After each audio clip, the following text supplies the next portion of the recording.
Hey everybody, Mr. On Demand, man with the master plan, and I want to talk about the new Fire TV stick that's going to be or is running the new Vega OS from uh, Amazon. A lot of you are Fire TV stick fans, and you want to know the truth. You want to know exactly what does this mean to me going forward in the future, and I'm here to tell you all about that. First and foremost, the Vega OS is not Linux. Is it Linux based? Yes, but it's not Linux.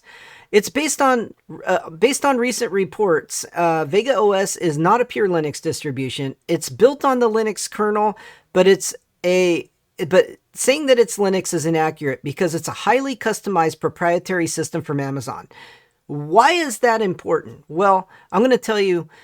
Also, Roku is based on Linux. So is Roku Linux? No, not at all. It's its own proprietary operating system built for Roku by Roku that Roku controls.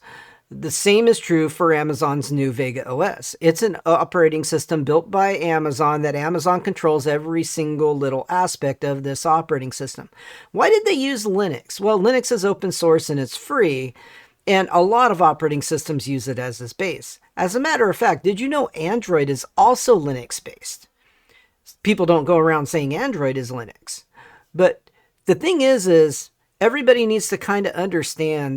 People are asking, well, what if we do developer options, or what if we do this or that? Are we going to be able to sideload apps on this Fire Stick? And that's one of the main questions, right? Are you going to be able to sideload apps? And the answer is no.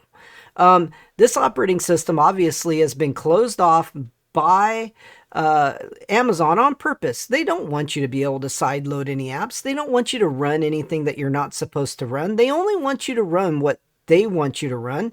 And also, this makes it easier for them to push ads and push you to apps that they want you to use so that they can make money off of you running either their Amazon Prime membership or running their the new Luna they're coming back with, because that's a thing. They're bringing that back for cloud gaming on their Amazon devices. That's another reason why they've switched to this OS, for better compatibility on that. They're also been partnering with Microsoft so they can partner with them on having cloud-based gaming from Microsoft with the Game Pass on the Fire devices as well. So Microsoft has long been moving forward on the Fire device, well, not on Fire, across the board on as many devices as possible to gain ground in the gaming market and have their cloud gaming and Game Pass be available to as many people as possible.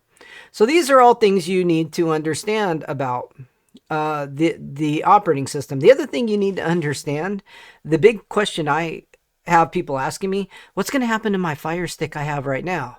Is Amazon going to go ahead and push an update and then it's going to update to Vega OS? It's highly unlikely. I really doubt that's going to happen. And the reason is it'd be very, very difficult for them to do this, because you have to understand how the operating system is installed.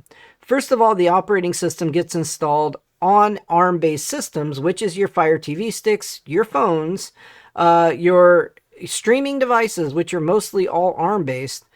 They gets installed from a firmware. What does that mean? Well, a firmware load of an operating system has all the drivers and everything built into the OS already. It's not like Windows where you format the hard drive and you load the operating system and then you got to load all the drivers for your graphics and your audio and et cetera, and your networking and Wi-Fi. That's already built into the operating system. You have no capabilities of updating your drivers for your Ethernet, your Wi-Fi, your graphics, your audio, anything. This is one of the reasons why I seriously doubt that they'll push something like that, because they have to completely wipe out the Android totally in order to make the machine go to Vega OS. And I think what's happening is they're going to support the Android-based Fire devices for 2 to 3 years. Then you're going to start getting notices that this app isn't supported anymore, or this app isn't supported, or you'll get a notice that the App Store is going to go down on a certain date and that you need to upgrade. The reason I'm know this probably will happen is it's happened in the past. Roku did it before, and so has Samsung with their TVs and their operating systems that they put on that. And in countless other situations, this has happened before. So this is going to happen again to you. So this is what you can expect.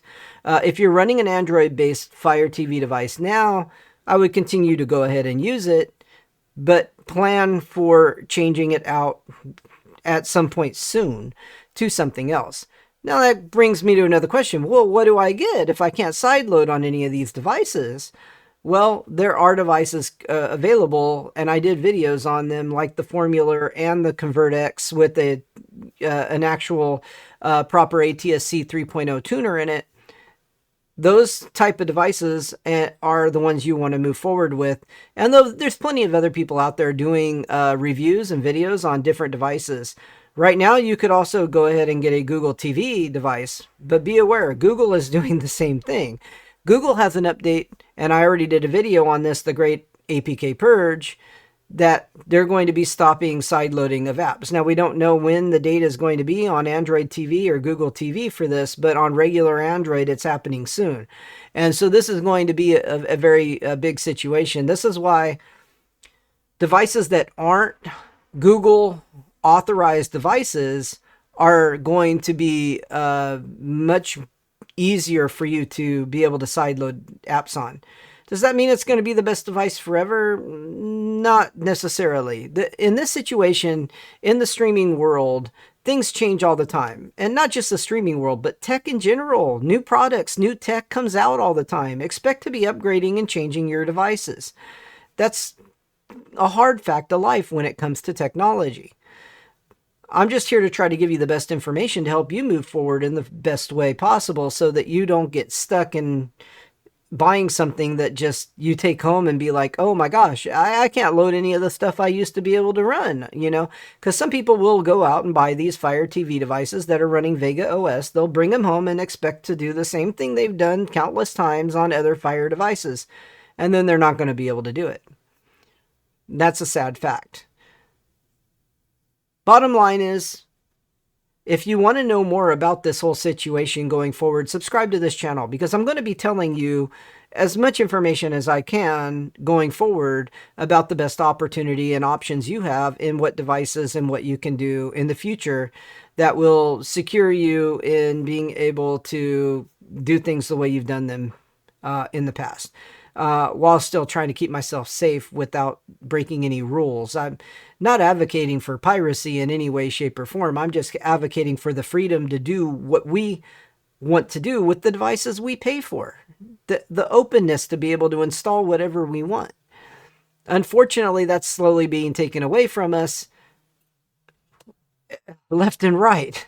So anyway, I hope you guys all have a great day, and I hope this information was useful to you. If it was, please leave a thumbs up and tell me in the comments section below anything I can do to you know, help you, or if you have any information to add to this whole fiasco, please add it in the comments section. Let me know, what device are you using right now, and what device do you plan on buying next?